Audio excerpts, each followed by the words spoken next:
오늘 저는 여러분과 함께 참 자유인이라는 제목으로 은혜를 나누고자 합니다. 미국의 유명한 정신병학자인 토마스 A. 하리스 박사가 지은 I am okay, you are okay 라는 책이 미국에서는 일대 센세이션을 일으켰습니다. 수백만 명이 이 책을 읽고 그 생애가 변화되었다는 것입니다.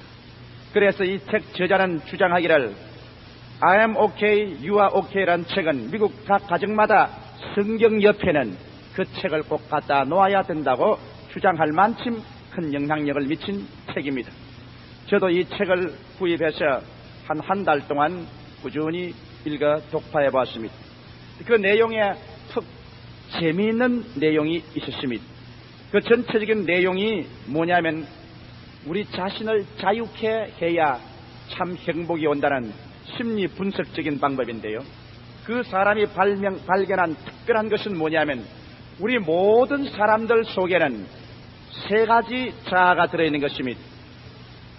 그래서 하나는 parent, 그 다음에는 adult, 그 다음 child라고 말하는데 이걸 PAC 법이라고 말합니다. 그건 뭐냐면 우리가 부모님이 오래전에 세상을 떠났다고 할지라도 그러나 우리가 자랄 때 부모님 밑에서 성장한 관계로 부모님의 영향력, 그 부모님이 우리와 같이 살면서 말씀하고 가르치고 생활하는 그 모든 교훈이 마치 컴퓨터에 전부 기록된 것처럼 우리에게 부모의 모습에 기록되어 있다는 겁니다. 여기에 전부 테이프에 녹음이 되어 있어서 우리가 일생 동안 어른으로서 성장해서 사는 동안에 모든 우리의 사고와 언어와 행동과 결정에 이 부모의 테이프 레코더가 자꾸 간섭을 하고 영향력을 미친다는 겁니다. 그렇기 때문에 좋은 부모를 가진 사람, 훌륭한 부모, 모범적인 부모, 아주 사회 지혜가 밝고 도덕적으로 올바른 부모를 가졌던 사람은 그 데이터가 테이프에서 자꾸 여기에서 녹음이 되어서 우리 현재 있는 어른된 성년 우리에게 영향력을 미치기 때문에 우리가 말하는 것이나 생활하는 모든 결정에 큰 도움이 된다는 겁니다. 그러나 만일 부모가 잘못되었으면 우리의 생활을 망쳐놓는다는 것입니다. 그 부모의 테이프가 나를 오염시킨다는 것입니다. 그래서 이 위에는 부모라는 큰 테이프 레코더가 늘 준비되고 있습니다. 그리고 중간에는 성령된 내가 있습니다. 모든 사물을 보고 이성으로 판단하고 결정내리는 성년이 된 어른된 내가 있고 또 이 밑에는 누가 있냐면 내가 1살서부터 5살까지 자라는 동안에 가정에서 느낀 모든 어린아이가 그대로 테이프 레코더에 수록이 돼가지고서 나에게 죽을 때까지 이게 어린아이가 들어있는 것입니다. 그러므로 여기 조용기라는 사람 한 사람이 서 있으면 조용기가 있는 것이 아닙니다. 조용기 하나만 있는 것이 아니라 조용기의 아버지 어머니가 여기에 평생토록 테이프 레코더에 담겨 있습니다. 그리고 조용기의 어린아이 때 그 당한 어린아이가 전부 여기 테이프 레코더에 수록되어 있는 것입니다. 어린아이 시절이 행복했더냐 불행했더냐, 어린아이 시절에 늘 불안하고 초조하고 짓눌렸더냐, 이런 어린아이의 그 체험, 감정 이러한 것이 모두 다 여기에 수록이 되어 있습니다. 그래서 내가 이 세상에서 무엇을 하려고 하면 언제나 이 부모가 말을 합니다. 부모가 말을 하고 그다음 어린아이가 또 말을 합니다. 그래서 내 자신 어른이 이것을 분리를 못하는 사람은 이 PAC라는 이 심리학적 분석을 모르는 사람은 자기가 말을 하고도 이게 지가 어른이 말하는 것인지 아버지가 지금 시켜서 말하는 것인지 여기 어린아이가 감정적으로 억압을 해서 말하는 것인지 그걸 모른다는 것입니다. 그래서 사람이 말을 하면 자기 속에서 아버지 부모가 내린 말을 했다가 그 다음엔 자기의 어린아이가 일어나서 말을 했다가 그 다음 성령된 자기가 말을 했다가 그렇게 하는데 보통 때는 괜찮지만 중대한 문제를 결정해야 될 때 또 어려운 고비에 처했을 때 이 성년된 어른이 아버지도 좋은 것은 사용하고 좋지 않은 것은 아버지 가만 계십시오. 테이프 레코더를 중지시키고 이 어린아이도 그 감정에 좋은 것은 우리가 받아서 사용을 하고 감정이 나쁜 것은 야 가만히 있어 잠잠해 여기 네가 들어올 것이 아니야 중지시키고 성년된 어른이 언제나 사리를 판단하고 사물을 정리해 나가야 그 사람이 참된 자유인이 된다는 것입니다. 그리고 수없이 많은 사람들이 오늘날 이 성년이 자유인이 되지 못하고 끊임없이 부모에게 그 테이프 레코더에 부모의 모든 그 행동과 사고에 억압을 당하고 어린아이에게 오염을 당하고 그렇게 해서 사업을 망치고 가정을 망치고 자기 자신이 정신적 혼돈이 오고 불안이 오고 문제를 해결하지 못한다는 것입니다. 그러나 이 성년이 어른된 내가 성년이 딱 중심을 잡고서 어린아이하고 갈 때도 같이 가고 아버지 어머니하고 갈 때도 같이 가고 언제나 필요한 것은 사용하고 필요하지 않은 것은 제껴버리고 이렇게 해야 참된 자유를 얻고 참된 좋은 생활을 이루간다는 것입니다. 그 책에는 방대한 논문인데 유익된 말이 굉장히 많았습니다. 이런 예들이 있는 것을 제가 보았습니다. 어떠한 사람은 성장할 때 아버지가 가난한 환경에서 자라났기 때문에 늘 하는 말이 있었습니다. 그 아이 듣는 말에 이 세상에 돈이 제일이야. 돈만 있으면 무엇인지 할 수 있어. 그러니까 이 세상에 뭐 정직하다, 의롭다, 나 혼자 깨끗하다 그런 것은 다 거짓부리야. 그저 기회만 있으면 돈을 벌어야 돼. 남이야 속이든 정부를 속이든 탕과놀이를 하든 몰입의 노릇을 하든 돈만 벌면 죄리야. 이러한 부모의 말을 늘 듣고 자라났습니다. 이 어린아이가 자라서 성년이 되고 난 다음 그 부모가 이게 컴퓨터가 들어있는데 이 부모가 그 사람 보고 늘 말을 합니다. 그가 생각하는 거나 장사를 하거나 행동을 하거나 공무원이 되거나 늘 말을 합니다. 이 사람아, 돈을 벌게. 돈만 벌면 죄리야. 그러니 돈 버는 데는 수단과 방법을 가리지 말게. 그래서 이 사람이 생활이 어려워지고 고난 속에 들어가면 내 어른된 내가 이것을 잘 분리를 시키지 못하면 그만 자기 속에 자꾸 오염이 됩니다. 부모의 생각이 오염이 됩니다. 돈 벌게. 수단과 방법을 가리지 말게. 이렇게 되기 때문에 그만 공금도 횡령하게 되고 남의 돈도 탈취하게 되고 감방신세를 지게 되는 이런 비극적인 사태가 벌어진다는 것입니다. 또 이런 제가 그 예를 들어봤습니다. 어느 아주 좋은 집 가정의 딸인데 그 부모님이 청교도적인 가정입니다. 아버지가 늘 교훈을 하고 어머니는 빈틈없는 어머니입니다. 화분은 화분 놓은 데 놓고 이불은 이불장, 책은 반드시 정리하고 집안은 아주 깨끗합니다. 그래서 어린아이들도 말 한마디도 잘못하면 반드시 말을 교정시킵니다. 그런 말을 해서는 안 돼. 우리 가문은 좋은 가문이야. 친구들하고 놀아도 이 사람아, 너 친구들 우리 가문보다 낮은 친구들하고 놀면 못 쉬는 거야. 그러면 안 돼. 그리고 여자가 밤 늦게 돌아오면 안 된단 말이야. 여자들은 남자하고 그렇게 친구를 사귀고 그러면 못 쉬어. 그리고 네가 나중에 시집갈 때는 30이 넘은 남자하고는 시집을 가지 마라. 남자가 30이 넘도록 장가를 못 갔으면 그 사람 잘못된 데가 있는 거야. 그런 사람은 시집을 갔다가 내가 고생을 해. 이러한 어머니의 말, 아버지의 말이 그 마음속에 들었시. 그는 성년이 되고 어머니 아버지를 떠나서 나왔습니다만 그 생애 속에 끊임없이 어머니 아버지의 태불의 고대가 여기에서 놀고 있기 때문에 이 처녀가 시집을 못 가고 올드미스가 됐어요. 그래서 해리스 박사에게 찾아왔을 때 해리스 박사가 가만히 물어보니까 이 처녀가 시집을 못 가는 이유가 있어요. 왜? 남자친구하고 데이트를 하려고 하면 당장 여기서 아버지 어머니 염승이 돌려옵니다. 여자가 밤늦게 놀러 다니면 못 써. 여자가 남자들하고 그렇게 친하고 다니면 못 쓴단 말이에요. 그 말 때문에 그만 움츠려지는 것입니다. 그 다음 또 이 세상에서 사회적으로 출세하고 일하려고 공부를 많이 해서 나이가 30이 넘은 사람이 생겨서 결혼을 하려고 하면 또 어머니 아버지 염승이 여기서 말을 합니다. 이 사람아, 나이가 30이 넘은 남자하고 결혼해놓으면 평생에 불행한 거야. 30이 넘은 남자하고는 아예 교제를 하지 말게나. 어머니 아버지 태부가 또 여기서 놉니다. 그 다음에는 가정이 가난하고 가문은 좀 못나서도 성실한 청년을 만나서 결혼하려고 하면 또 어머니 아버지 태부가 또 말을 합니다. 이 사람아, 우리는 좋은 가문이야. 좋은 가문에서 네가 태어났기 때문에 우리 가문보다 못한 사람하고 결혼하면 안 된단 말이야. 그래서 이 처녀는 이 음성이 이 자기의 사고가 어머니 아버지의 생각이 오염된 것을 분리를 못 시켜서 자기는 어머니 아버지 생각에 노예가 되고 말한 것입니다. 올드미스가 되었습니다. 그래서 해리스 박사는 그거는 어머니 아버지 음성이다. 당신은 성년이 됐기 때문에 필요 없는 어머니 아버지의 음성에서 것은 제껴놓고 당신이 생각하는 올바른 생각으로서 사물을 처리해야 된다. 또 한 번은 이런 일이 있었습니다. 두 젊은 남녀가 서로 교제를 하면서 결혼을 하려고 하는데 처녀가 와서 이제 결혼 상담을 합니다. 내가 이 남자하고 결혼을 해야 되겠습니까? 안 해야 되겠습니까? 그런데 이 심리 분석학자는 반드시 세 가지를 비교해 봅니다. 모든 사람 속에 부모가 들어앉아 있고 자기가 들어앉아 있고 어린아이가 들어앉아 있으니까 그럼 부모 대 부모가 서로 같느냐? 성년과 성년이 어른과 어른이 대화될 수 있냐? 너 속에는 어린아이와 그 사람 남자 속에는 어린아이가 서로 일치가 될 수 있는가? 조사를 해봤어요. 그래서 그러면 당신의 아버지 어머니는 어떠한 분이요? 그 처녀에게 물으니까 우리 아버지 어머니는 아주 정직한 분이었습니다. 아버지는 열심히 일을 하고 저녁 늦게 하더라고.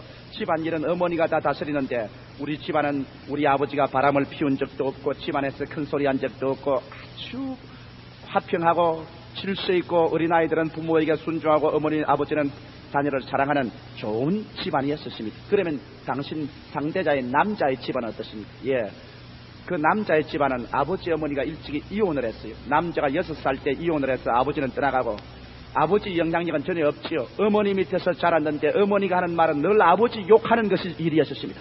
죽일 놈, 짐승 같은 놈, 그 못난 놈. 그래서 모든 아버지는 죽일 놈, 짐승 같은 놈, 못난 놈으로서 자랐습니다. 그러므로 그 청년에게는 그 속에 있는 부모의 형상이라는 것은 완전히 찌그러졌습니다. 그러고 난 다음 좋습니다.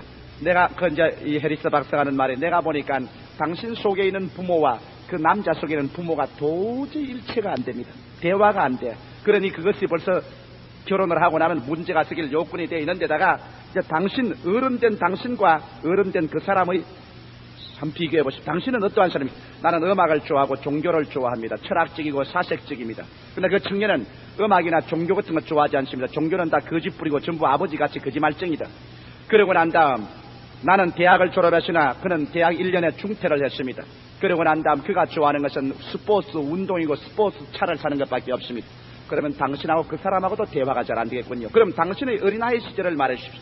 예, 나는 우리 어린아이 시절에 우리 아버지 어머니가 음하고 엄격했기 때문에 나는 늘 애정에 굶주려서 살았었습니다. 그러므로 어찌하든지 어머니 아버지의 애정을 좀 얻어보려고 아양도 떨어보고 애교도 해보고 그래서 나는 지금도 내 어린아이는 언제나 감정이 억압되고 애정에 굶주린 어린아이가 내 속에 들어있습니다. 그래요? 그럼 그 남자는 어떻습니까? 그 남자는 아버지 없이 자라기 때문에 엄마 품에서 완전히 망나니로 자랐습니다. 달라는 것 다 주고 하라는 것 다 해주고 고함을 치면은 어머니가 설설 기고 그래서 그는 완전히 자기 중심으로 살았습니다. 그래요? 그래서 해리스 박사는 말이 당신 그 남자하고 결혼했다가는 일생에 불행할 것은 왜? 당신의 부모하고 그 사람 부모가 속에 있는 것이 맞지 않습니다. 당신의 부모는 언제나 경건하고 올바르십니다. 그 사람의 부모는 완전히 없습니다. 부모의 교훈이 없습니다. 그러므로 당신은 방탕하기 어렵지만 그 사람은 아무 교훈이 없기 때문에 방탕하게 될 수 있습니다. 당신은 철학적이고 사색적이지만 그 남자는 운동만 좋아합니다. 당신하고 앉아서 얼마 살지 않으면 서로 대화가 막히고 말 것이요. 당신의 어린아이는 상대방에게 이지하고 애정을 구하기를 원하고 상대방을 이해하려고 하는 어린아이가 들었지만은 저쪽 어린아이는 막 짓밟는 거요. 그렇기 때문에 당신하고 그 남자하고는 도저히 일체될 수가 없어. 결혼하면 당신은 파탄에 이릅니다. 그래서 결혼을 시키지 않았다는 이야기가 있는 것입니다. 그리고 이 해리스 박사가 하는 말을 보면은 수많은 우리의 문제들이 우리 여기 속에 있는 어른, 내 자신이 아버지나 내 속에 있는 아버지와 부모와 내 속에 있는 어린아이에게서 자유를 얻지 못하기 때문에 가정이 파탄되고 문제가 생긴다는 것입니다.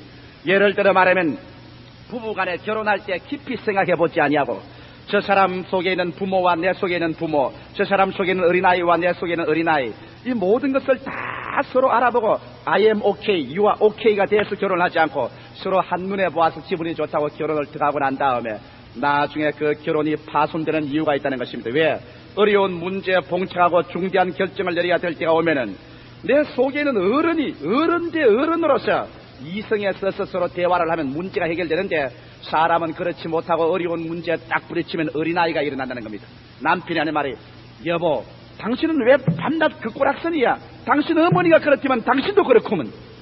이제 속에 있는 어린아이가 말을 합니다. 남편은 어른은 그런 비정상적인 말을 합니다. 그러면 그 부인이 그 말을 받아서 허허 웃으면서 그 마음속에 어른이 그 말을 받아서 그래요 미안합니다 잘해보도록 하지요. 그러면 좋을 건데 그 속에 어른이 나오는 것이 아니라 어린아이가 같이 고함을 쳐. 뭐 어째 당신 부모는 어때? 아따 당신 아버지 정말 잘 낳았더라. 잔소리도 많고 아유 당신 어머니 밑에서 내가 고생한 것 생각하면 내가 빼가 가려고 그러면 뭐 어째 너 어머니는 어땠어? 너 어머니는 잘났어? 아따 너 어머니 정말 잘났더라. 자 이제 어린아이가 일어납니다. 어린아이들이 가지고서 내 빵 쪽이 크지. 그럼 아니야 내게 더 크단 말이야. 내 옷이 좋지. 아니야 너 옷이 더 좋단 말이야. 이제 어린아이가 일어나 싸웁니다. 그러면 그 부인이 말합니다. 내가 이게 시집 올 때 이 집안이 가난하고 형편없던 것, 내가 와서 콧물과 눈물과 고생 다 해서 집안 살림 이렇게 놓으니까 이제 나를 이렇게 구박한다고 크크 웁니다. 우니까 그것도 남편한 말이 뭐 어쩌고 어째 당신 시집 올 때 뭘 가져왔노?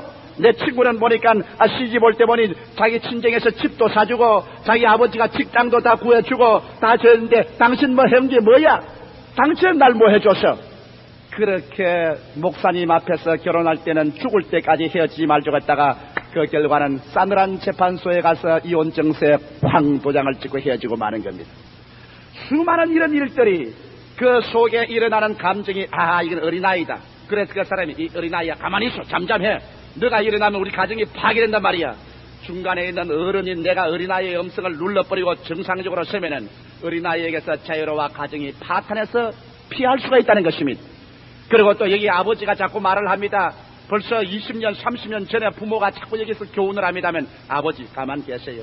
요 사회 세상은 그게 안 맞아 들어가요. 옛날엔 맞았지만은 그러므로 가만히 계세요. 그래서 여기 어른이 중심에 딱 서서 내가 지금 하는 말이 아버지가 지금 말을 하는 것인지 내 속에는 어린아이가 지금 말을 하고 있는 것인지 이것을 분별해서 어른이 중심에 꽉 서면 이 사람은 자유를 얻은 사람이 된다고 해리스 박사가 말했습니다. 그리고 이 어른을 자꾸 자유를 주게 된다는 것입니다. 부부간에 서로 대화를 하다가도 무슨 일이 생기면 여보 그 당신 지금 어린아이가 하는 말이요 어른으로 돌아갑시다. 또 남편이 갑자기 너무 막 고답지게 되고 억압지게 되면 여보 그 당신 지금은 당신 아버지 어머니가 말을 하는 거예요. 당신이 말하는 것 아니요. 그러므로 당신에게로 돌아갑시다. 이렇게 해서 어른으로 돌아가고 부모나 어린아이가 지배하지 못하게끔 자유를 얻으면 그 사람은 자유로운 생활을 할 수 있다는 그런 내용을 기록한 책인데 수백만 부가 팔리고 수없이 많은 어려운 정신적인 문제를 정상적으로 해결하고 사람과 사람의 대화에서 감정에 휩쓸리지 아니하고 어린아이에게 휩쓸리거나 부모에게 휩쓸려서 일을 망쳐버리는 그런 일을 하지 않도록 사람을 정상적으로 풀어주었다는 그런 책인 것입니다. 저는 그것을 읽고 난 다음 깊이 감동을 느꼈고 저 자신도 많은 사람에게 카운셀링을 하는데 그 책이 도움이 되었습니다만 그러나 한 가지 제가 말씀하고 싶은 것은 자유와 해방을 얻은 이 어른 자체가 정말 자유로우냐는 것입니다. 오늘 조용기가 이 자리에서 조용기의 어린 시절에 어린아이가 여기에 발버둥을 치고 혹은 비이성적인 말을 하고 몸부림을 치고 그렇게 일어난다고 해서 그것에서 내가 이제 어린아이인 줄 알고 그걸 제거하고 자유를 얻었습니다. 어린아이가 말한다. 이건 나 안 듣겠다. 그 다음 우리 부모님의 청교도적인 여러 가지 교훈, 여러 가지 윤리, 여러 가지 도덕적인 가르침이 혹은 나의 현실 생활에 중요한 도움이 되지만은 이 데이터가 또 내 현실 생활에 맞지 않을 때는 이것을 좀씩 가만히 계십시오. 제껴놓고 난 다음 내 스스로 일어날 수 있는 내 어른의 자유를 얻었다고 하지만은 그 조용기란 어른 자체가 스스로 여러분 자유로우냐는 것입니다. 그렇지 않습니다. 오늘날 여러분께 해리스 박사의 책이 수없이 많은 사람들을 자유롭게 했다 하지만은 진실한 자유는 그것만 가지고 오지 않은 것입니다. 나는 오늘 이 시간에 예수 그리스도의 말씀에 너희가 진리를 알지니 진리가 너희를 자유케 하리라. 하나님의 아들이 너희를 자유케 하면 너희가 참 자유를 얻겠다 했으므로 여러분 우리 속에 있는 성년된 어른이 참 자유를 얻으려면 하나님의 아들 예수 그리스도를 만남으로 말미암아서야만이 비로소 진실한 자유를 얻게 되는 것입니다. 왜 우리가 하나님의 아들을 만나야 진실한 참 자유를 얻는가? 제가 4가지 이유를 말씀해드리겠습니다. 첫째로 모든 사람들은 태어날 때부터 그는 탐심의 노예가 되어서 태어나는 것입니다. 사람들의 마음속에 탐심이 있어. 그래서 사도 바울 선생도 로마서 7장에 그가 몸부림치는 것은 내가 탐심으로 말미암아 몸부림을 친다고 말한 것입니다. 오늘날 그러므로 사람들마다 아무리 그가 어른이 자유를 얻어 있다고 하더라도 그 어른은 탐심의 노예가 되어 있습니다. 성경은 말하기를 바로 탐심은 우상숭배라고 말했습니다. 하나님께서 우주 가운데 가장 미워하는 것은 우상숭배입니다. 우상숭배하는 이스라엘 백성을 주님께서 망하게 한 것입니다. 우상숭배하는 이 세상을 주님께서 불러서 멸하실 것입니다. 성경에는 우상을 숭배하지 말라고 했는데 우리 사람들의 마음속에 일어나는 탐심은 바로 우상숭배입니다. 탐심이 들어오면 그 사람은 벌써 망합니다. 정치가가 그 마음속에 탐심이 들어오면 권력을 남용합니다. 권력을 남용하는 결과로 쿠데타가 일어나든지 그렇지 않으면 데모가 일어나든지 문제가 생겨서 자기 지위를 내놓든지 이런 어려움이 생기는 것입니다.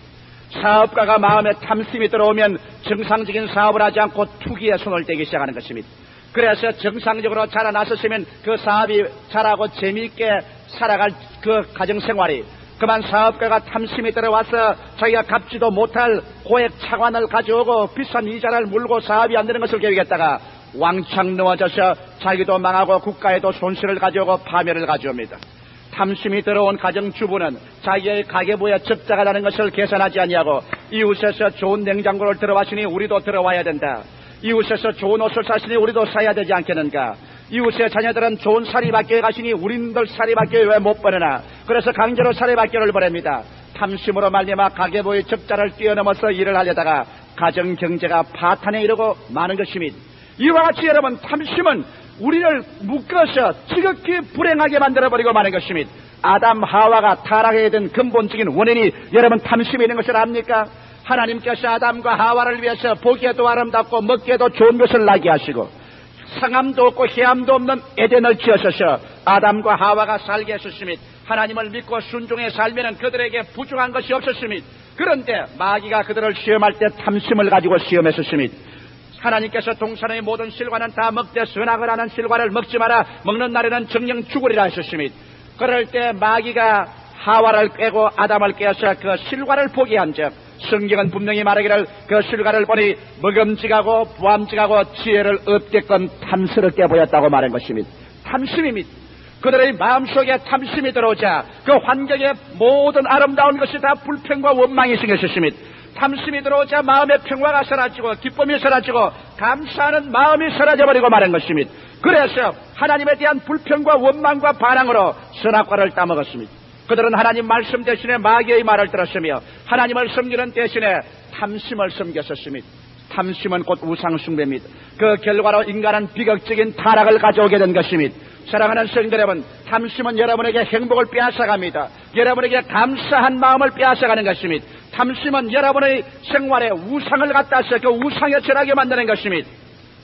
이러기 때문에 하나님께서 아브라함을 불러서 그를 믿음의 조상으로 삼을 때 탐심 문제에 대해서 여부 없이 하나님께서 서셨습니다.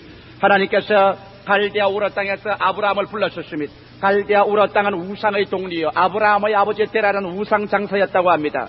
그런데 영광의 하나님이 나타나서 말했습니다. 아브라함아, 아브라함아, 너는 내 부모 전토 애비 집을 떠나 내가 내게 지시할 땅으로 가라.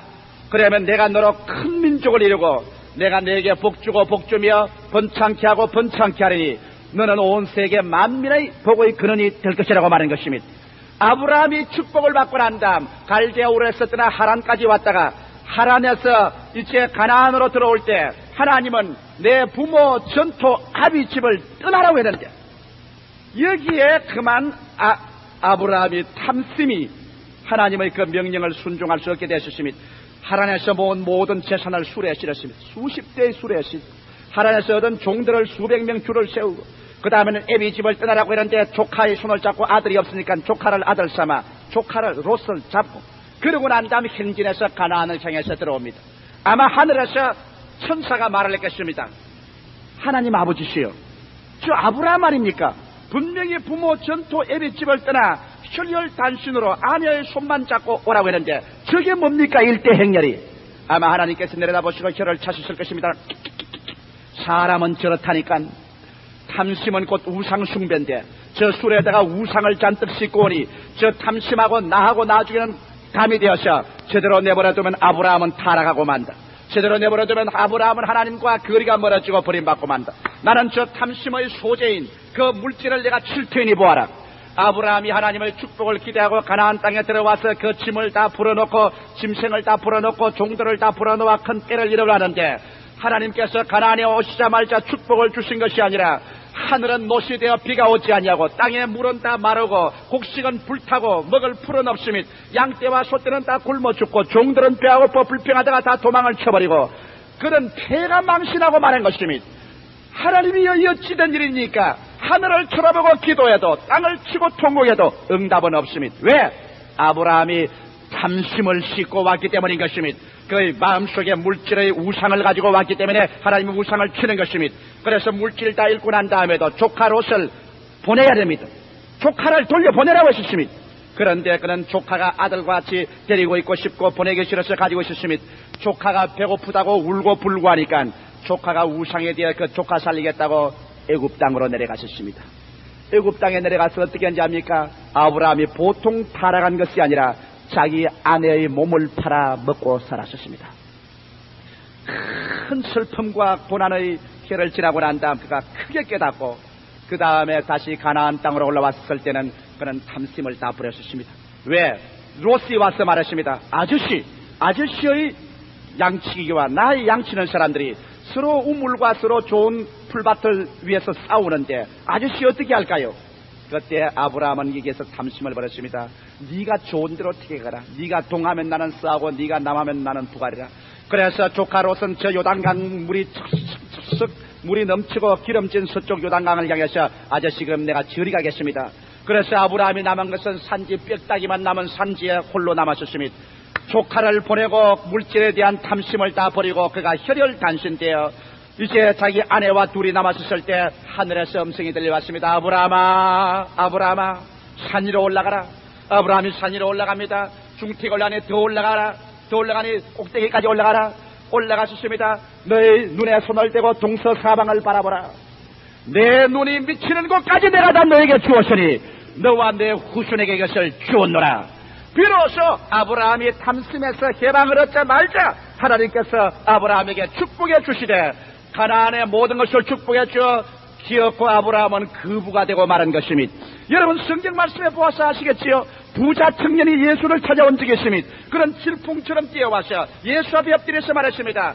선한 선생이여 내가 무삼 선한 일을 행하여 구원을 얻으리까. 그때 예수께서 그 증명하는 말은 너 돌아가서 너 있는 재산을 다 팔아 가난한 사람에게 나누어 주고 나를 따르라. 그리하면 네가 구원을 얻을 것이라고 하셨습니다. 이 청년에게는 충격적인 말이었습니다.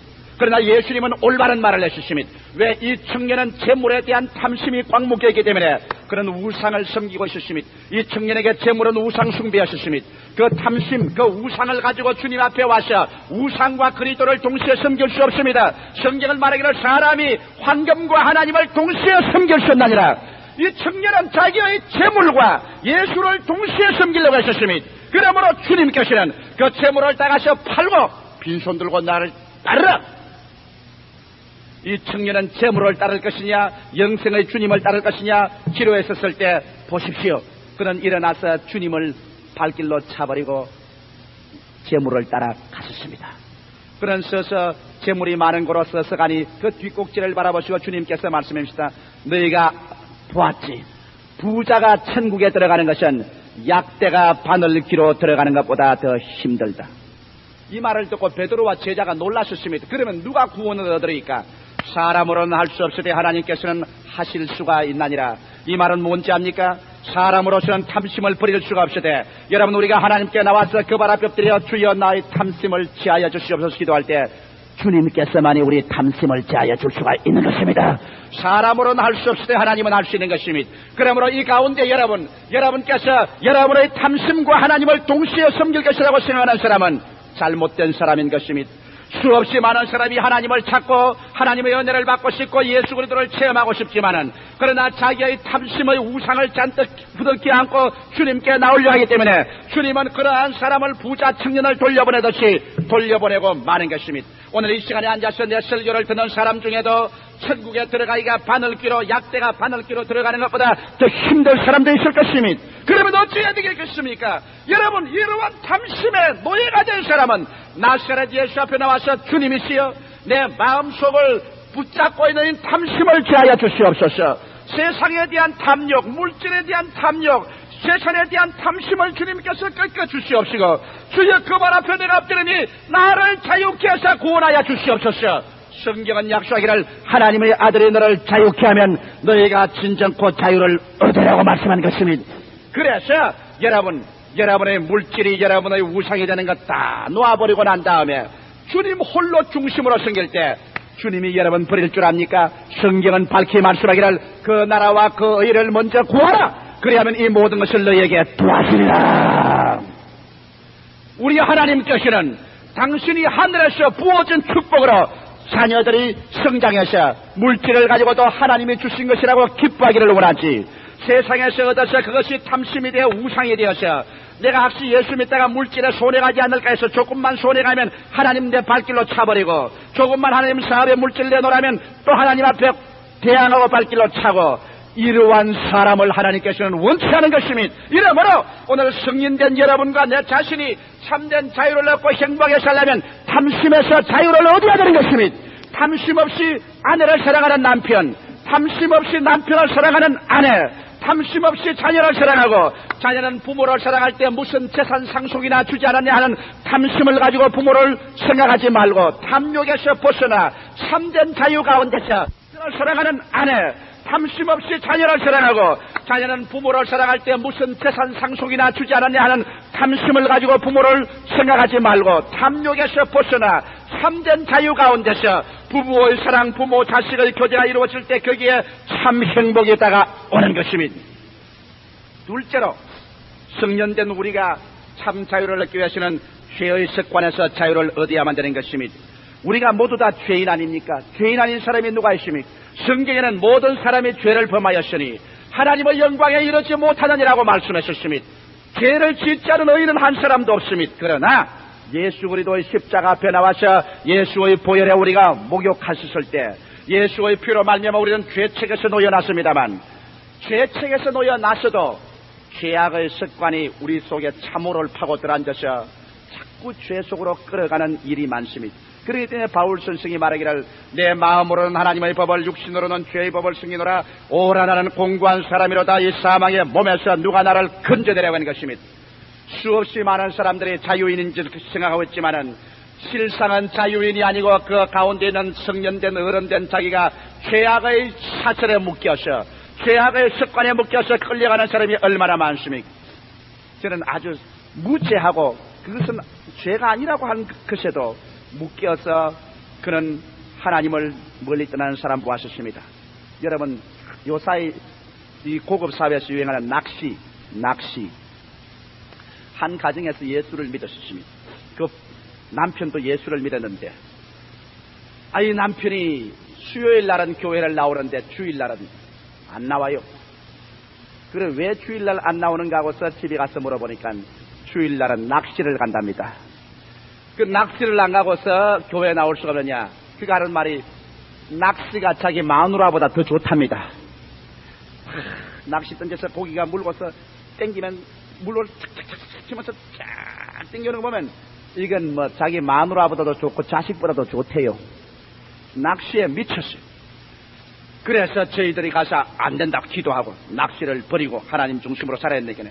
그 다음부터 고민을 합니다. 주일날 아침 4시쯤 되면은 낚싯대하고 낚시통을 잡고서 앉아가지고서 고민을 합니다. 낚시를 가야 되나 교회를 가야 되나, 낚시를 가야 되나 교회를 가야 되나. 이러한 것도 여러분 자유를 묶어놓는 것이 되고 마는 것입니다. 그는 기어코 주 예수 그리스도 앞에 기도하고 난 다음에 하나님을 먼저 섬겨야지 낚시를 섬길 수 있냐? 그는 낚시를 오랫동안 타당화했습니다. 내가 주일날 교회 나왔으니까, 아니요 목사님, 나는 호수에 가서 낚시를 탁 떠놓고 탁 있으면서 내 혼자 예배를 봅니다. 그런 거짓말이 세상에 어디 있어요? 죄악을 타당화하면 그 죄에서 노예나 받지 못합니다. 그는 기어코 낚싯대를 끊어버리고 그는 교회에 나오게 되고 훌륭한 하나님의 자녀가 되셨습니다. 나는 또 한 가정을 보았었어요. 그 가정은 이상하게 비만 오면 교회 나오거든. 비만 안 오면 교회를 안 나와요. 이상하다. 비 오는 교인이다 저 사람은. 비만 오면 교회 나오니. 그래 나중에 물어보니까 비가 오지 않은 날에는 부부간에 등산을 가요. 등산에 미친 사람들이라. 오라 산에서 살고 산에서 죽고 싶도다 이런 사람들이라. 그러니 비만 안 오면 그냥 산에 올라가. 그래서 내가 그분 보고 말했습니다. 산에 올라가는 것이 건강상 좋기는 하지만은 주일날을 거룩히 섬기고 일주일 중 하루 하나님을 섬겨야 되는데, 성경에 말하기를 말세가 되면 될수록 너희가 모이기를 피하는 어떠한 사람처럼 하지 말라고 했는데, 하나님의 성전에 모여야 될 것 아니요? 성경에 또 너희 두세 사람 모이는 곳에 나도 너희 가운데 있겠다고 했으니 예배를 먼저 보고 하나님 섬겨야 될 것이 아니요? 아이고 목사님은 그렇지 않습니다. 우리 부부간에요 산에 올라가서 높은 산꼭대기에서 푸른 하늘을 바라보고 넓은 눈 바라보고 할렐루야 그렇게 합니다. 멋있는 예배를 드립니다. 그래서 당신 지금 그 말하는데 양심에 끓임이 없어요. 정말 그게 정직한 양심에 사는 말입니까? 정말 하나님 앞에서 정직하게 하는 말입니까? 그러니까 고개를 들어 보십시오. 당신이 그거 당신 타당화하고 변명하는 것이지 그게 정직한 말입니까? 그 우상에서 당신 꺼내야 됩니다. 그것이 죄악의 뿌리입니다. 그로 말미암아 신앙은 떨어지기 시작하는 것입니다. 어떠한 가정의 한 가정은 그 부인 부부간에 다 예수를 믿고 회개를 했는데 그 부인이 이기지 못하는 죄가 하나 있어요. 요겁니다. 남편이 월급만 타오면 요거를 합니다. 그래서 그냥 홀짝 날려버리죠. 어떤 때는 또 좀 벌어오기도 하지만 어떤 때는 홀짝 날리고 그냥 눈에 핏기가 남편이 그 부인 앞에 꿇어앉아가지고 두 손을 가 빌고서 여보 제발 살려줘 제발 당신이 이렇게 하면 어떻게 하나 내가 당신하고 이혼하고 싶어도 자식들이 이렇게 있으니 이혼도 못하고 이걸 어떻게 하나 제발 살려줘. 그럼 부인이 또 같이 울어요. 같이 울고 남편이 또 데리고 오면 교회 가서 내게 또 안수를 받아요. 안수를 받아도 소용이 없는 것이 그 중심에 자기가 이렇게 하는 것이 죄라는 것을 인정하고 타당화를 하지 말아야 되는데 그거 하는 말이 늘 이러거든. 이게 뭐 죄입니까? 취미로 하는 것인데 재미로 하는 것인데 뭐 그렇다고 잘못해서 남편 한 달 월급 날렸는들 또 그게 뭐 죄입니까? 그럽니다. 죄로서 인정하지 않고 타당화를 합니다. 그래 가지고서 밤새도록 이걸 하니 그 다음에는 빚을 태산 같지 않게 되고 그러면 남편이 뭐 밑빠진 독에 물붓기로 장사를 해봤자 소용이 없습니다. 가정이 파탄층입니다. 그가 교회도 옵니다. 찬송도 하고 예배도 보죠. 구원은 받았는데 그 죄의 참호 속에 들어있는 그 죄를 파내야 됩니다. 파내지 않고는 그는 포로된 사람입니다. 아마 지금쯤은 그가 그 죄를 이겼는지 모르겠지만 그는 그 죄를 죄로 타당화하지 않기 때문에 그 가정은 파탄되고 말하셨습니다. 여러분 죄라는 것이 그렇게 쉬운 건 아닙니다. 죄에 포로된 자는 자유가 없습니다. 내 신앙상담에 어떤 우리 교회 착실히 나오는 분 한 분 나와서 신앙상담에 앉자마자 두 말 안 하고 저희 가슴에서 아유 목사님 말 살려주소. 그래서 아니 무슨 말을 해야 살려주지 말도 안 하고 가슴만 치면 이게 목사님 나 구원을 받았어요. 나 은혜도 받았어요. 참 좋아요. 그런데 내가 술 먹는 마귀에 들렸어요. 그래서 그 뭐 사회생활 하자면 한두 잔 마실 수도 있지 뭐 그것 때문에 그렇게 아이고 목사님 한두 잔 마시면 문제가 아닌데 나는 방 안에 하나님도 못 보고 사람도 못 보게 문 딱 닫아놓고 막 병채로 들이킵니다. 막 병을 가지고 부어 넣어요. 목사님 한 병 하나만 부르게 하면 두 병 세 병 있는 대로 다 부어 넣습니다. 목사님 나는 어떻게 해야 됩니까? 그는 자유인이 아니었습니다. 그는 수입도 괜찮은 사람이고 사업도 꽤 잘하고 자기 부인도 있고 자식도 있고 교회도 나와서 구원을 받았습니다만 죄의 포로였습니다. 술 먹는 습관의 포로였습니다. 우리가 기도하고 그는 그것을 죄로 인정했습니다. 타당화하지 않았습니다. 나는 죄인입니다. 그러고 난 다음 기도하자 그 술이 떨어지고 마는 것입니다. 그는 자유인이 되어버리고 마는 것입니다. 그는 자유를 얻은 것입니다. 여러분 수많은 사람들이 예수 믿고 구원을 받고 난 다음에도 자잘구레하게 성잘 내는 것 남의 흉잘 보는 것 거짓말 잘하는 것 그런 이러한 것들이 죄로 인정을 하지 않습니다. 그러나 이런 것들이 여러분의 자유를 구속합니다. 자유가 없는 사람은 참 행복한 생활을 할 수 없습니다. 성경은 요한일서 3장 8절에 말하기를 죄를 짓는 자는 마귀에게 속하나니 마귀는 처음부터 범죄함이니라 하나님의 아들이 나타나신 바 되었으니 마귀의 일을 멸하려 하시리라고 말한 것입니다.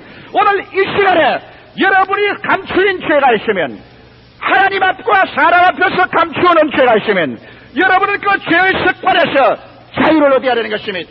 그 죄의 습관을 그대로 내버려 둔 이상 여러분은 참 자유를 얻을 수가 없습니다. 여러분 이런 죄를 가지고 주 예수 그리스도 앞에 나와야 되는 것입니다. 예수님 말씀하시기를 하나님의 아들이 너희를 자유케 하면 참 자유를 얻을 것이라고 말한 것입니다. 여러분 하나님의 아들은 여러분의 약점을 압니다. 여기 뒤에 앉아 계신 우리 최 목사님과 내가 잘 아는 것이 있습니다. 모 신학 지금부터 한 근 10년 가까이 되었지. 모 신학대학교 졸업반에 있는 사람이 우리 사무실 차디찬 콘크리트 바닥에 엎드려서 통곡을 하고 울 때 최 목사님하고 나하고 안수된 기억이 납니다. 그렇죠? 기억나죠? 기억난다고 그랬어요. 왜 이 청년은 구원을 받고 신학까지 댕기면서 음란마귀에 잡혀있어요. 한 달에 몇 번이고 종로 3가에 갑니다. 종로 상가에 갔다 와서는 신학교 기숙사에 와서 가슴을 치고 몸부림을 치고 옵니다. 그러나 그 음란 마귀에 이기지를 못합니다. 그런 와설말이 목사님 나도 신학교를 이제 졸업받고 목회를 나가야 되는데 나는 이 귀신에 이기지 못합니다. 이거 죽을 지금 이를 어떻게 합니까? 그런 죄를 숨기지 않으셨습니다. 죄를 감추면 불쌍히 느낌을 받지 아니합니다. 죄를 고백하면 긍휼함을 입습니다. 그가 죄를 자백하고 이거는 마귀니 건져달라고 하십니다. 자기 힘으로 못 이기니까. 그래서 저와 우리 최 목사님이 합쳐서 그 마귀를 쫓았습니다. 그는 그 마귀에서 떨어져 나와 아주 놀라우게 자유를 얻으셨습니다. 그는 오늘 서울 변두리에서 목사로서 훌륭하게 목회를 하고 있는 것입니다. 사람은 자유를 얻어야 되는 것입니다. 이러므로 오늘 이 시간에 우리가 죄의 습관에서 자유를 얻지 못하고 감추고 있다면 여러분과 나는 참 자유인이 아닌 것을 알아야 되는 것입니다. 셋째로 우리는 삶의 불안과 공포에서 자유를 얻어야만 되는 것입니다. 성경은 말씀하기를 말세에는 고통하는 때가 이르리라고 말한 것입니다. 오늘날 여러분과 나의 환경 가운데 홍수처럼 고통하는 때가 우리에게 다가오고 있습니다. 여러분, 석유 파동이 일어나자 춥고 교회도 춥고 집에도 춥고 산업이 마비가 되고 월남 전쟁이 도로 일어난다고 하고 중동 전쟁이 다시 불붙을 것 같기만 하고 물가는 천정 모르게 뛰어오르는데 월급은 같이 따라 올라가지 아니하고 만성적으로 가계부는 자꾸 적자만 허덕이니 이렇게 해서 어떻게 살겠는가. 우리는 현실적인 생활을 바라보게 될 때 우리 삶의 불안과 공포가 점점 밀물 밀듯이 우리에게 다가오는 것을 피할 수가 없습니다. 그러므로 오늘날 세상에는 염려와 근심과 불안과 초조와 절망, 이것이 오늘날 정신적인 노이로제병이 되어 편만하게 사회를 안개처럼 덮고 있는 것입니다. 어떻게 하면 우리가 삶의 불안과 공포에서 자유를 얻을 수가 있는가? 성경 열왕기하 6장 8절로 19절에 보면은 엘리사와 게하시에 대한 이야기가 있는 것입니다. 엘리사는 이스라엘의 선지자라. 그가 기도하면 하나님이 계시해 주기 때문에 아람 왕이 군대를 동원하여 이스라엘을 공격하려고 할지라도 엘리사가 기도해서 왕에게 진언을 합니다. 아람 왕이 이리 올 테니 이리 군대를 파견해서 막으시오. 아람 왕이 저쪽에 복병에 있으니 그리로 가지 마시오. 아람 왕이 가슴을 치고 통탄할 노릇입니다. 모든 작전 계획을 엘리사가 기도를 해서 다 알아냅니다. 그래서 그는 자기의 군대에게 명령을 내리셨습니다. 엘리사를 잡아라. 엘리사를 포로로 잡아라. 그런데 그 정보부에서 소식이 왔습니다. 엘리사가 도단성에 있나이다. 왕은 전 군대를 동원하여 도단성을 밤새도록 맥ገብ으로 에워싸셨습니다. 아침에 되어 잠에서 깨어났는데 엘리사의 종 게하시가 밖에 나가서 사정을 살펴보니 온 산과 들에 깃발이 가득합니다. 엘리사가 포로가 됐습니다. 게하시는 그만 혼비백산했습니다. 무릎이 떨리고 니빨이 떨리고 온 피가 다 아래로 쏟아졌습니다. 불불 기어서 들어가서 말했습니다. 엘리사 선생이여, 엘리사 선생이여, 이제 우리는 죽었습니다. 이제 낭패났습니다. 아람 군대가 격격히 둘러쌌습니다. 그때 엘리사는 잠시 묵상하고 기도하더니만 얼굴을 들어 웃으면서 하는 말이, 이 사람아, 우리하고 계시니가 저들보다 더 많다. 아버지여, 게하시의 눈을 열어서 보게 하소서. 게하시가 눈을 열어보니 온 아람 군대가 둘러싼 그 안에 하나님의 불말과 불병거가 산천에 가득하게 둘러싸여 있었습니다.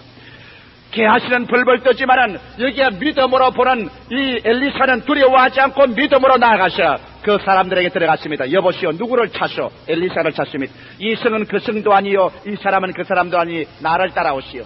그 군대를 거느리고 바로 이스라엘의 서울인 사마리아 수도까지 들어와서 전 포위해서 그 사람들을 붙잡았던 일이 있습니다. 여러분, 여기에서 우리가 상징적으로 보게 되면 여기에 게하시는 여러분의 그 사람이고 엘리사는 여러분의 속사람인 것입니다. 우리 각 사람들마다 자기 속에 엘리사와 게하시가 있습니다. 우리의 속사람은 하나님의 말씀을 즐거워합니다. 그러나 우리의 그 사람 게하시는 자꾸 환경을 보고 난 다음 엘리사야 죽었다, 엘리사야 이제 죽었다, 절단났다고 말하는 것입니다. 이러므로 여러분, 오늘날 우리가 삶의 불안과 공포와 절망에서 이겨나려면 게하시의 말을 들어서는 안 됩니다. 우리의 환경은 변화됩니다. 환경은 시간과 환경을 따라 변화됩니다. 석유 파동도 오고 물가도 올라가고 가게가 적자가 되기도 하고 사업이 잘 안 될 때도 있습니다.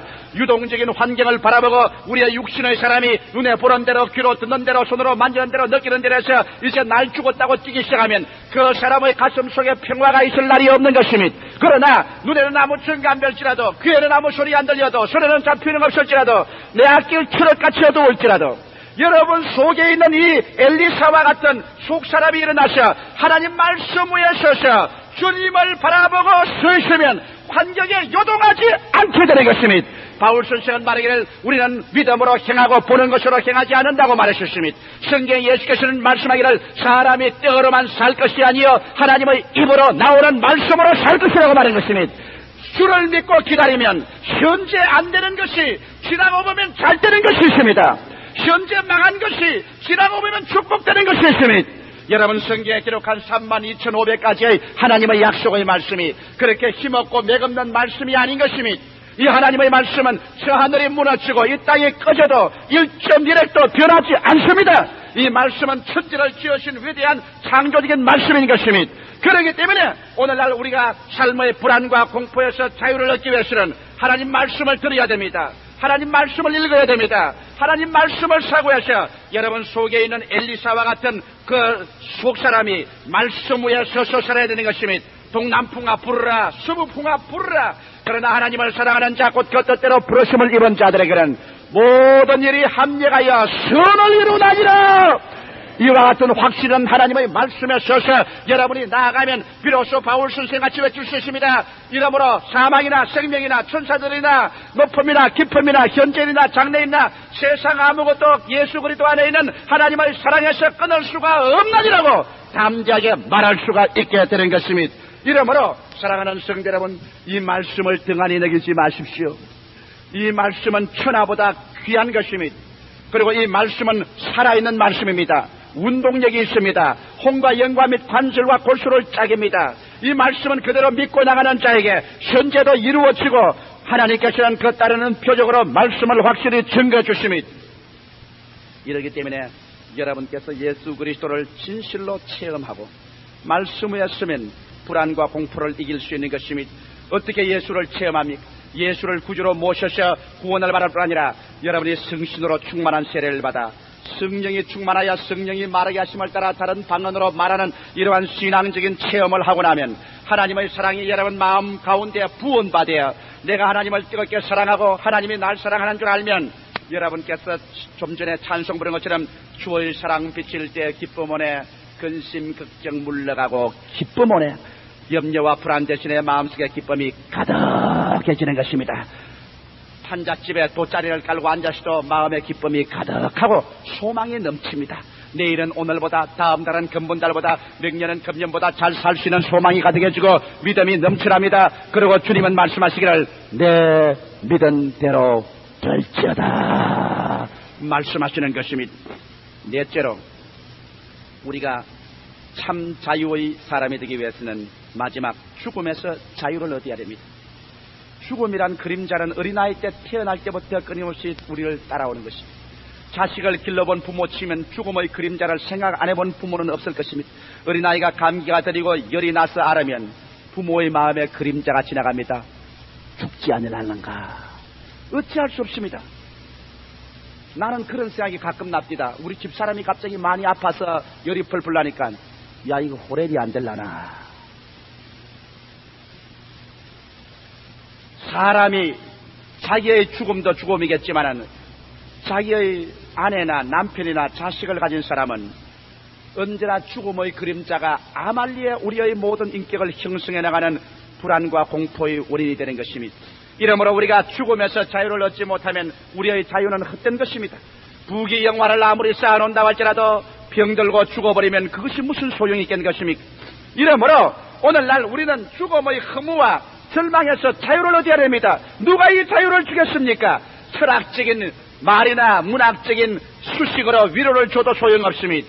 그러나 나사렛 예수께서는 하나님의 아들로 이 땅에 오셔서 육신을 쓰고 오시사 역사와 인간 경험 안에서 그는 십자가에 못 박여 죽으셨고 사흘 만에 무덤을 파헤치고 부활하셔서 승천하셨습니다. 그러고 난 다음 그는 하늘에서 부활한 증거로서 성령을 물붓듯이 부어주고 있는 것입니다. 내가 가면 성령을 보내려고 하는데 예수님 가시기 전에 이렇게 성령이 온 적이 없는데 오늘날 성령을 물같이 부어주심으로 예수께서 부활하셔서 아버지의 보좌 우편에 앉아 계신 것을 우리에게 보증해주고 있습니다. 그러므로 예수께서 말씀하기를 그날에는 내가 살겠고 너희도 살 것이라. 나는 부활이요 생명이니 나를 믿는 자는 죽어도 살겠고 살아서 나를 믿는 자는 영원히 죽음을 보지 아니하리라고 말씀하고 있는 것입니다. 저는 내가 본 성도 중에 죽음을 초월한 가장 위대한 성도 한 사람이 내 마음에 사라지지 않습니다. 제가 전라도 김제에 가서 부흥회를 하다가 그때 저희 설교를 듣고 구원받은 자매님입니다. 70고기가 넘은 자매님인데 열심히 서대문 교회 서울에 올라와서 나왔습니다. 청춘 과부가 되어 세 딸을 길렀는데, 여러분, 세 딸을 모두 다 이과대학에, 두 딸을 모두 다 이과대학에 졸업을 시켰습니다. 그 사위들도 다 의사입니다. 과부가 혼자서 두 딸을 여러분 의사를 만든다면은 얼마나 고생했다는 것을 알 수 있습니다. 정말 머리가 파뿌리 되고 손톱이 다 제껴지고 이 세상에 인간으로서 할 수 있는 고생은 다 해서 자식들을 공부를 시켰습니다. 근데 제가 하와이에서 부흥회를 하고 오니까 비행장에서부터 그냥 그 자녀들이 와서 병원에 빨리 와달라고, 우리 어머니가 입원했는데 죽게 되는데 조 목사만 노래처럼 부르고 있으니까 빨리 와달라고. 그래서 제가 병실에 들어가니까 뭐 전부 딸도 사위도 다 세브란스 병원 의사니까 특실에 좋은 데 있어요. 들어가자마자 웩게 마른 손을 내밀고 날쳤더니 눈물을 흘리면서, 목사님 왜 그렇게 늦게 옵니까? 목사님 한번 보고 죽으려고 내가 같이 죽음과 싸우고 참고 있습니다. 이젠 내가 편안히 가겠으니 날 위해서 축복을 해주시오. 그러니까 그 딸이 옆에 있다가 아이고 안 됩니다 목사님, 그런 기도는 안 됩니다. 우리 아버니가 우리 키운다고 고생을 많이 하고 이제 좀 편하게 됐는데 이제 손주나 손녀들 장가 시집 가는 거 다 보고 가야지요. 안 됩니다. 그러니까 아따 갑자기 그렇게 숙연하게 그 할머니가 정색을 하지만 병력같이 고함을 칩니다. 그 약한 몸에 못 먹은 몸에서 어디 고함이 나온지. 여이놈! 고얀 놈! 네 어머니가 오늘 저는 여러분과 함께 참 자유인이라는 제목으로 은혜를 나누고자 합니다. 미국의 유명한 정신병학자인 토마스 A. 하리스 박사가 지은 I am okay, you are okay 라는 책이 미국에서는 일대 센세이션을 일으켰습니다. 수백만 명이 이 책을 읽고 그 생애가 변화되었다는 것입니다. 그래서 이 책 저자는 주장하기를 I am okay, you are okay 라는 책은 미국 각 가정마다 성경 옆에는 그 책을 꼭 갖다 놓아야 된다고 주장할 만큼 큰 영향력을 미친 책입니다.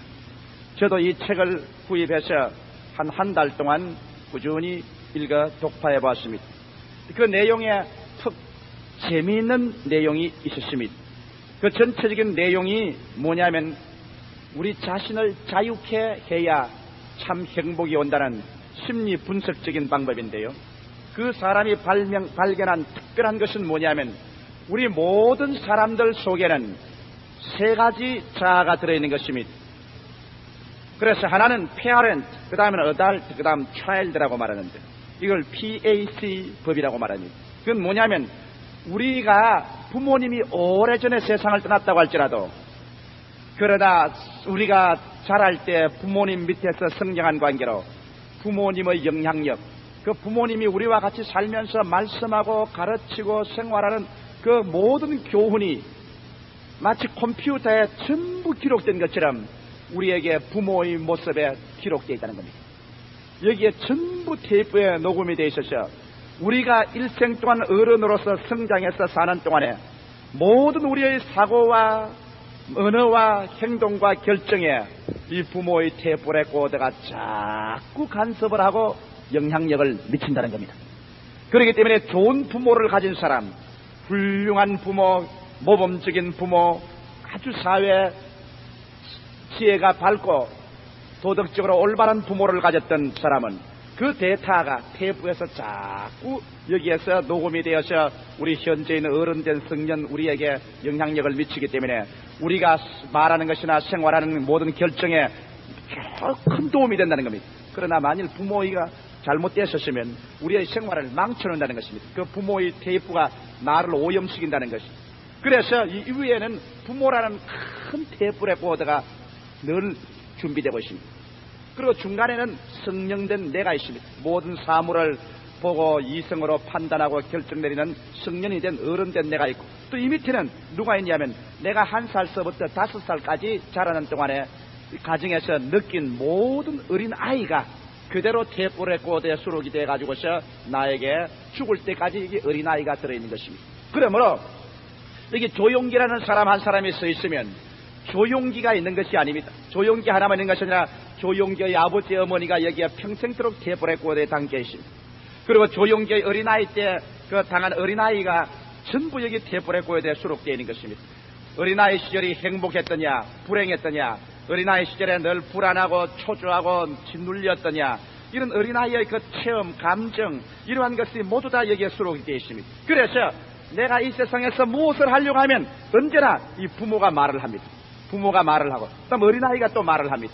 그래서 내 자신 어른이 이것을 분리를 못하는 사람은, 이 PAC라는 이 심리학적 분석을 모르는 사람은 자기가 말을 하고도 이게 지가 어른이 말하는 것인지 아버지가 지금 시켜서 말하는 것인지 여기 어린아이가 감정적으로 억압을 해서 말하는 것인지 그걸 모른다는 것입니다.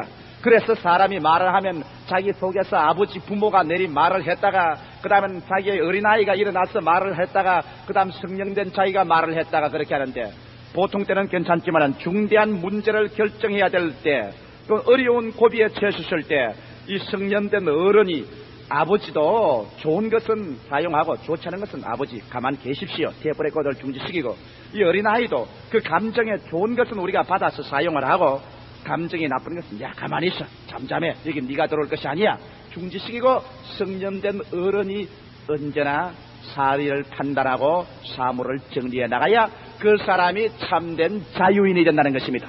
그리고 수없이 많은 사람들이 오늘날 이 성년이 자유인이 되지 못하고 끊임없이 부모에게 그 테이프레 코드에 부모의 모든 그 행동과 사고에 억압을 당하고 어린아이에게 오염을 당하고 그렇게 해서 사업을 망치고 가정을 망치고 자기 자신이 정신적 혼돈이 오고 불안이 오고 문제를 해결하지 못한다는 것입니다. 그러나 이 성년이 어른된 내가 성년이 딱 중심을 잡고서 어린아이하고 갈 때도 같이 가고 아버지 어머니하고 갈 때도 같이 가고 언제나 필요한 것은 사용하고 필요하지 않은 것은 제껴버리고 이렇게 해야 참된 자유를 얻고 참된 좋은 생활을 이루간다는 것입니다. 그 책에는 당대한 논문인데